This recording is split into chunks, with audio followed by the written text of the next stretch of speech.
好，同学，那个我们要画那个新单元，那这个新单元就是海浪。那为什么要画海浪？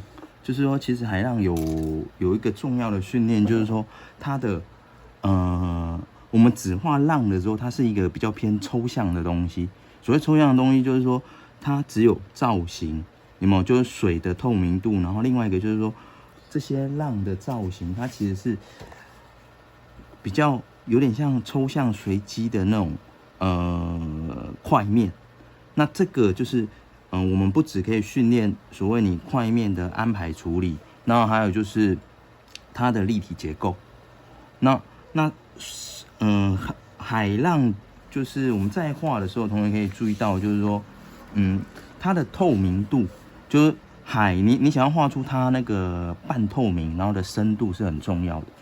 那怎么样画出就是这个透明度？就是靠着颜色，就是我们调色的话，可能就是说，会比较鲜艳一点的蓝色，甚至像绿色。那上次，我有示范一个短片，是画出这一张，因为像这一张是我开学的时候示范的。然后本来就是让同学知道一下，就是简单的示范一下浪怎么做。那这一张我是参考这一张的照片，然后去做调整的。就是说，我刚刚讲的抽象的结构，就是说一般来讲我们在拍到的浪不一定很完美，所以呢，你注意看这个浪的造型，有没有？这边是比较平行的。那所以我在画的时候，就是让浪头一高一低。那另外这个造型也是一样，就是说它除了这个浪掀起来的浪的那个两边是比较平行，另外一个就是说浪的造型也比较平行。那我们可以看到，就是说我在这里，那我就是把这边拉的比较宽一点，左边拉的比较宽，右边拉的比较窄。那么那就是这个造型的比例是我们在画浪的时候重要的一个就是调整。那当然现在就是我们有很多摄影的编修软体可以直接做。那另外一个就是说我们要怎么去调整，这有些时候就是我们用铅笔去画草图。那还有就是在做的时候去理解所谓的它浪的立体结构。那这边这个是在网络上找到的照片。那一样就是说我等一下会从这边去教同学，就是说那个结构怎么做。那这样子我们在画浪的时候，就是说你不是只是去描绘它的造型。那这个是我示范，就是我在就是抓感觉，就是刚刚在抓感觉的时候，先去做一些就是说浪的那种层次啊，然后渲染的，有没有？就是说像有些浪会有这种就是翻起来的感觉之后，然后溅出来的水花啊这些的。那跟浪花，那有些浪花是在表面上跳出来那种亮，有没有？就是像这种亮。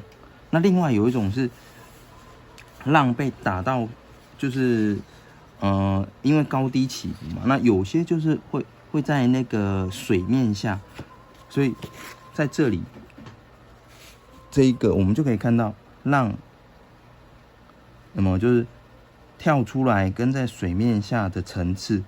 然后还有就是水撞开来之后，然后生成晕开的那种，就是算在水下的那个层次。对啊，所以这些东西其实在做的时候就变得很重要。那当然就是说这个是我可能就都是练习局部，所以比较乱。可是你可以看到，就是说光这样做，有些亮暗凸起的立体感啊，然后水花溅上来的感觉，就是在这里面可以看到。所以同学在画的时候，就是说你不一定要先画整张，而是做这种练习。那等一下我就会先从这边的局部，然后去讲结构，然后做这种局部的练习。那这样同学在画的时候，就是说我们之后是要画这一张然后这一张的话下面不好看，我们再结合这一张的下面，那这样你的画面就是，因为我们在拍浪的时候，不可能整张都是好看的，那所以我们就可以挑出不同浪的，就是好看的浪，然后跟就是说缺点去把它做变动。对，那这样子你在做画面的时候，你才会学会到怎么样去取舍照片中好的东西，跟去做一些调整。那画浪最重要的是什么？就是我们是透明水彩，所以它白色的就是说预留会很重要。那当你在画白色的预留的时候，就是说你如果没有事先想好，你最后可能就是说这个白色就不见了。那有两种做法，一种就是你直接在画的时候先用留白胶，那留白胶留完之后，它就是纸张的那个白。那另外一种就是我们先做结构，去把照片中的浪去做理解。那这个就是重要的东西。为什么？是因为可能我们在画的浪的照片不一定是很完美的，那你需要去调整。那这个调整，有些时候你如果就是说概念不够的时候，你会不知道怎么调整。那另外就是我们不是只是单纯要刻照片，像浪你要做出那种就是翻腾，然后掀起来的感觉。你如果没有那个素描概念，那你对这个浪的结构不熟的话，那你自然在画的时候，你会发现就是说，你只能看着照片去做，然后甚至就是说画到最后，你也不知道怎样去强化那个浪的立体感，然后跟就是深层的感觉。那么这一张就是我在看这些资料去做局部的练习。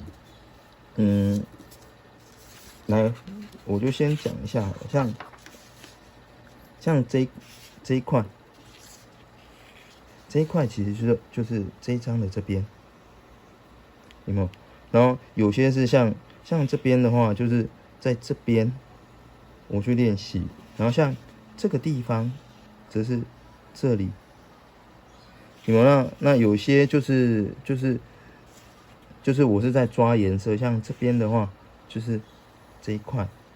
当然就是有些细节我没有刻啦，因为这个就是先让自己去熟悉那个手感啊，或者说去思考要怎么跟同学讲解。对，那最主要就是说，我现在这个段落先去讲解，这一块的结构，然后跟浪的，就是说它的方向性、空间结构方向性。那这样同学在做的时候就会比较清楚。那这个当然就是同学在画的时候，你也可以就是说先这样去画一张。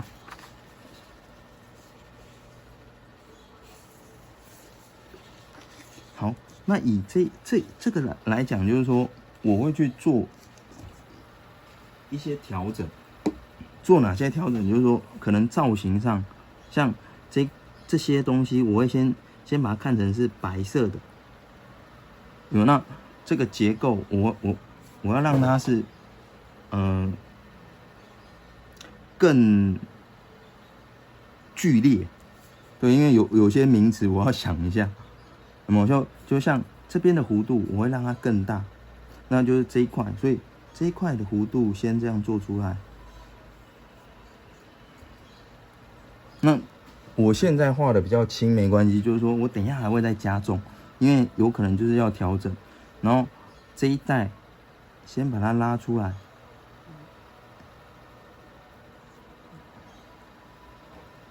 然后把这个大结构拉出来。那我可能就是说在这边，我不要让它是变平行四边形。你们说我们在画的时候，我会让它更强烈一点。那这边还有一个小凹凸嘛，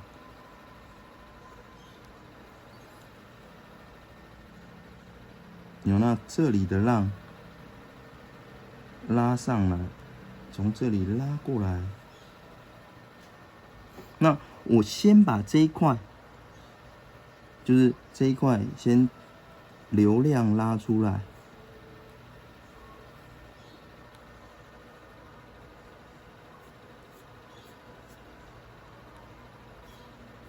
那这边是前面跳出来的那种量的浪，所以这里就是凹下去的。那我先简单的把它加按，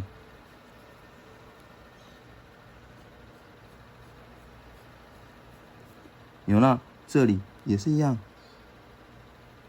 在调整它的起伏。所以就说为什么我要轻一点画，是因为我这样做完之后还可以再去调整。那这边，所以我们先把浪分成亮暗的结构色块。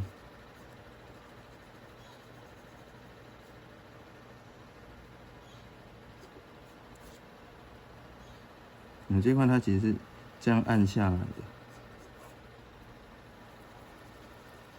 就这一块就是这一块，那这一块亮的，然后这边凸出来，然后这一块是暗的，所以它在这一块反倒就是说这边是暗的地方。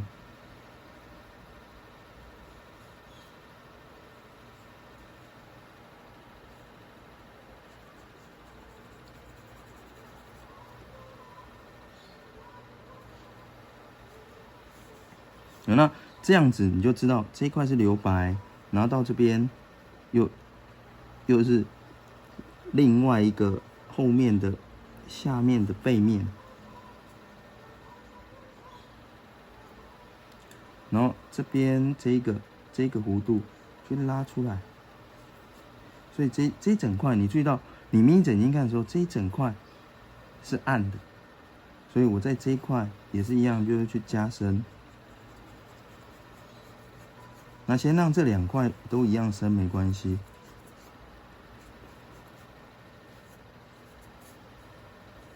那这一块就是又更深嘛，那所以我们再把这一块加深，然后注意到下面的这一个弧度，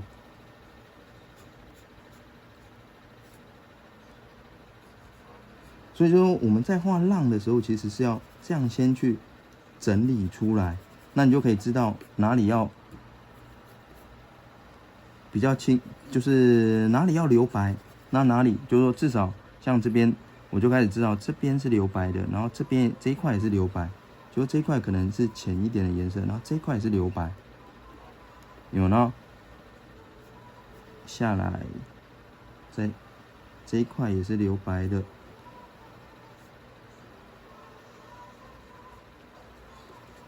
那因为我们只画这个局部嘛，所以就是说，大概先这样子去整理。然后你注意到我都是像这边有小凹凸，我先都不管，我们先去抓大的。那像这一块深可以把它当成一块，有没有？就是说这一块，所以我们现在再去整理，就是说把这一块整理出来。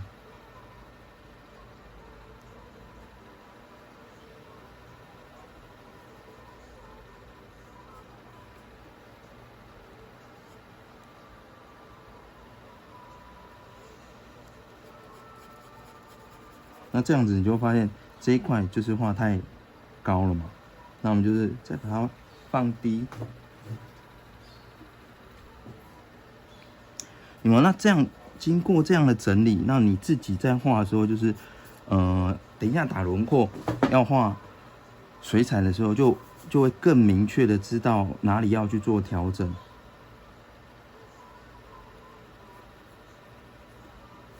那当然你也可以就是说用那个炭笔来处理会更清楚。那只是我们上课还没有用过炭笔，然后之后的话，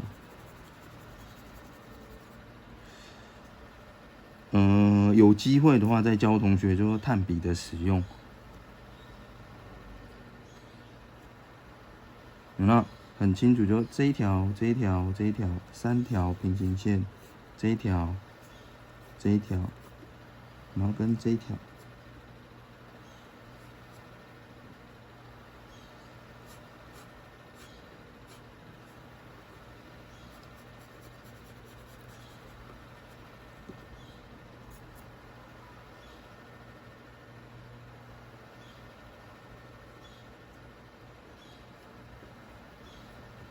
有没有？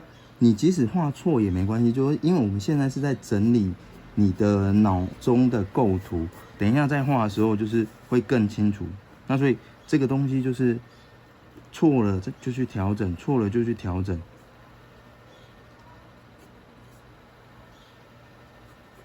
有那这一块现在是画到这一块暗的地方。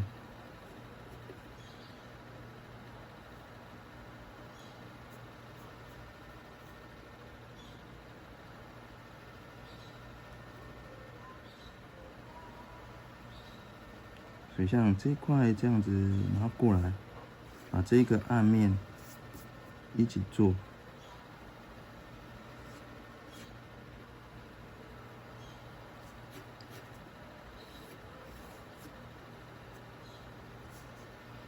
然后这样这一块的暗面就又可以再加深。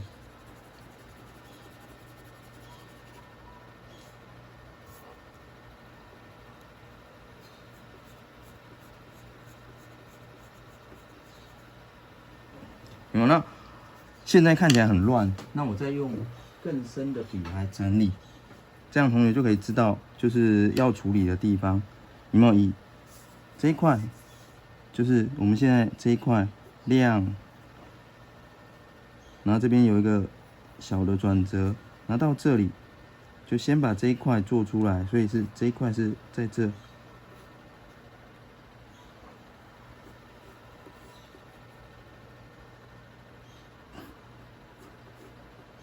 然后这一块是暗面嘛，在这一块里面，就是说把它这样子转折加整理过来。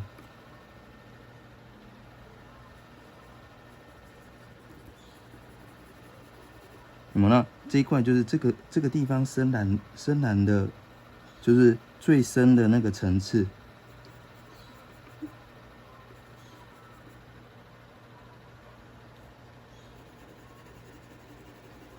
好，那再来这一块灰那个浅蓝色，就是说比较宝蓝的地方是在这里。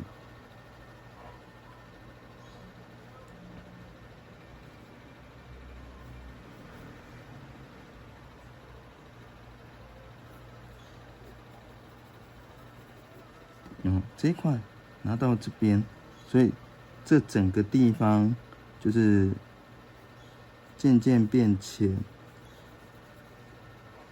有呢，这一块整个是在这里。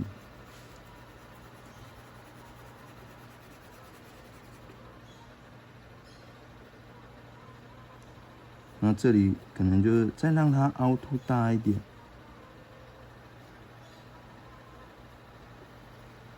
有那这种小地方，有时你就可以不用管它，因为我们等一下那种水彩的话，就是说再去加一下就出来了。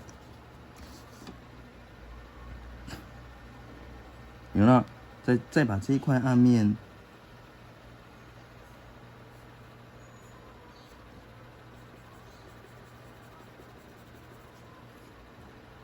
那么就是这一块。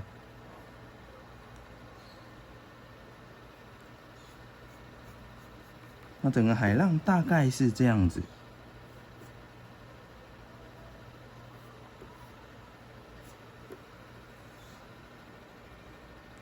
那你注意到，像这边的浪其实是这样子跑的。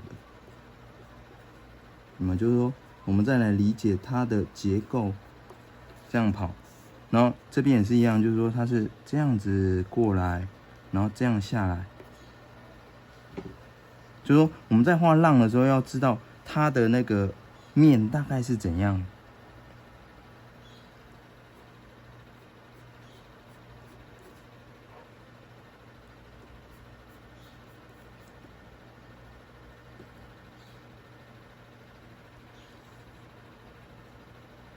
好，那整个大概是这样子的浪的处理。那我们就是再来画这个小张的，就是练习。